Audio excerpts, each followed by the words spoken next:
తాజా 30 పెళ్లి జరిగి సరిగ్గా ఏడాదైంది. ఫస్ట్ మ్యారేజ్ డేని ఘనంగా జరుపుకునేందుకు ఏర్పాట్లు కూడా చేసుకున్నారు. ఇంతలోనే ఆ ఆడపడుచు బలవన్మరణానికి పాల్పడింది. ఈ ఫోటోలో ఉన్న మహిళ పేరు భాగ్యలక్ష్మి.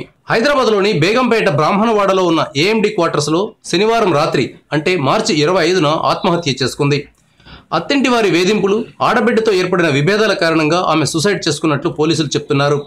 ఆరోపణలు ఎదుర్కొంటున్న వారిని అదుపులోకి తీసుకుని ప్రశ్నిస్తున్నారు. ప్రేమ పెళ్లి చేసుకున్న భాగ్యలక్ష్మి వైవాహిక జీవితంలో తీవ్ర సమస్యలు ఎదుర్కొంది. అత్తింటి వారి వేధింపులు భరించలేక 3 నెలల కిందట బేగంపేట మహిళా పోలీస్ స్టేషన్ కు వెళ్లింది. భార్యాభర్తల మధ్య విభేదాలను పరిష్కరించేందుకు పోలీసులు కౌన్సిలింగ్ ఇప్పించారు. అయినప్పటికీ ఫలితం లేకపోయింది. శనివారం భాగ్యలక్ష్మి మ్యారేజ్ డే సందర్భంగా అత్తింటి వారి దగ్గర ఫంక్షన్ కు ఏర్పాట్లు చేశారు. అక్కడ భాగ్యలక్ష్మికి అత్త, ఆడపడుచులకు మధ్య గొడవ జరిగింది. దీంతో తీవ్ర మనస్తాపానికి గురైన భాగ్యలక్ష్మి ఇంటికి తిరిగి వచ్చి ఆత్మహత్య చేసుకుంది. తన సూసైడ్ నోట్లో భాగ్యలక్ష్మి ఇలా రాసింది: నా మరణానికి శిరీష, మంజుల, భాస్కర్, రమణిలు కారణం. వారు నన్ను మానసికంగా టార్చర్ పెట్టారు. నా భర్తకు నాకు మధ్య అఘాతం ఏర్పడేలా చేశారు. నా భర్త గాని అతని తల్లిదండ్రులు గాని నా శరీరం లేదా నా వస్తువులను తాగనీయకండి. బేగంపేట పోలీసులను నమ్మకండి.